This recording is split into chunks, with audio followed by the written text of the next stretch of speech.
ഇന്നത്തെ വീഡിയോയിലേക്ക് എല്ലാവർക്കും സ്വാഗതം. ഇനി നമുക്ക് വീഡിയോയിലോട്ട് പോവാം. ഇന്ന് നല്ലൊരു അടിപൊളിയായിട്ടുള്ള ഒരു മെഴുക്ക് വരട്ടിക്കാണ്. അത് ചക്കക്കുരു വെച്ചാണ്. ചക്കക്കുരുവിനെ 4 കീറി നമുക്ക് തൊലി കളഞ്ഞെടുക്കാം. ഇതെല്ലാം അരിഞ്ഞ് വെച്ചിട്ടുള്ളതാണ്. ഇനി ഇതിനെ നമുക്ക് കഴുകിയെടുക്കാം. സ്റ്റവ് കത്തിച്ച് ഒരു ചട്ടി വെച്ചിട്ടുണ്ട്. ഇനി ഇതിലേക്ക് ചക്കക്കുരുവിനെ ഇട്ട് കൊടുക്കാം. ചക്കക്കുരു വേവാൻ വേണ്ടി ഇതിലേക്ക് വെള്ളം ഒഴിച്ച് കൊടുക്കാം.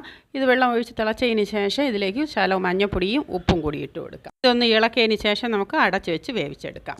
വെച്ചിട്ട് നമുക്ക് അപ്പോഴപ്പോഴാണ് ഒന്ന് ഇളക്കി കൊടുക്കണം. അല്ലാന്നുണ്ടെങ്കിൽ അത് ചക്കക്കുരുവല്ലേ അടി പിടിച്ചിരിക്കും. ഇത് ചക്കക്കുരു വെന്തിട്ടുണ്ട്. ഇത് ഇനി വെള്ളം കിടക്കുന്നുണ്ടെങ്കിൽ അതിനെ വറ്റിച്ചെടുത്താൽ മതി. ഇതിനെ ഇനി പാത്രത്തിലോട്ട് മാറ്റാം. അതേ ചട്ടിയിൽ തന്നെ കഴുകിയെടുത്തിട്ടുള്ളതാണ്. ഇനി അതിലേക്ക് കുറച്ച് എണ്ണ ഒഴിച്ചു കൊടുക്കാം. എണ്ണ ചൂടാകുമ്പോഴത്തേക്കും കടുക് ഇട്ട് കൊടുക്കാം. കടുക് പൊട്ടിയതിന് ശേഷം മുളക് ഇട്ട് കൊടുക്കാം. ഇതിലേക്ക് നമ്മൾ പായസത്തിനൊക്കെ അരിഞ്ഞെടുക്കൂലേ തേങ്ങ, അതുപോലെ ചെറുതരിഞ്ഞെടുത്ത തേങ്ങ കൂടി ഇട്ട് കൊടുക്കാം. തേങ്ങ ഇട്ട് കൊടുത്തതിന് ശേഷം ഒന്ന് നമുക്ക് വശക്കിയെടുക്കാം. അത് നമ്മൾ പായസത്തിന് ചെവന്ന് വരൂലേ, അതുപോലെ ചെറുതാവുന്ന ചെവന്ന് വന്നാൽ മതി. വെളുത്തുള്ളിയും ചെറിയ ഉള്ളിയും കൂടി അരിഞ്ഞെടുത്തതാണ്, അത് കൂടി ഇട്ട് കൊടുക്കാം. ഇനി നല്ലതുപോലെ ഒന്ന് വശക്കിയെടുക്കാം. ഇത്രയും ആകുമ്പോഴത്തേക്കും ഉപ്പ് കുറവാണെങ്കിൽ ഉപ്പ് കൂടി ഇട്ട് കൊടുക്കാം. ഇനി ഇതിലേക്ക് ശകലം മഞ്ഞപ്പൊടി കൂടി ഇട്ട് കൊടുക്കാം. നമ്മൾ ചക്കക്കുരുവിൽ ഉപ്പ് മഞ്ഞപ്പൊടി ഇട്ട് വേവിച്ചെടുത്തതാണ്, അത് കണക്കാക്കി ഇട്ട് കൊടുക്കണം. ഇനി ഇതിലേക്ക് വേവിച്ചെടുത്ത ചക്കക്കുരുവിനെയും കൂടി തട്ടിക്കൊടുത്ത് എല്ലാം കൂടി ഒന്ന് നമുക്ക് മിക്സ് ചെയ്തെടുക്കാം. ഇത് മിക്സ് ചെയ്തെടുക്കുമ്പോൾ നല്ലതുപോലെ ഒന്ന് ഡ്രൈ ആയി നമുക്ക് വിഴുക്കുരട്ടിക്ക് എടുക്കൂലേ, അതുപോലെയാണ് എടുക്കേണ്ടത്. ഇതിലേക്ക് കുറച്ച് കറിവേപ്പില കൂടി ഇട്ട് കൊടുക്കാം. അതിനുശേഷം ഒന്ന് അടച്ചു വയ്ക്കാം. നല്ലൊരു ചക്കക്കുരു വിഴുക്കുവരട്ടിയാണ്. ഒരു പ്രാവശ്യം ഇങ്ങനെ ട്രൈ ചെയ്ത് നോക്കണേ.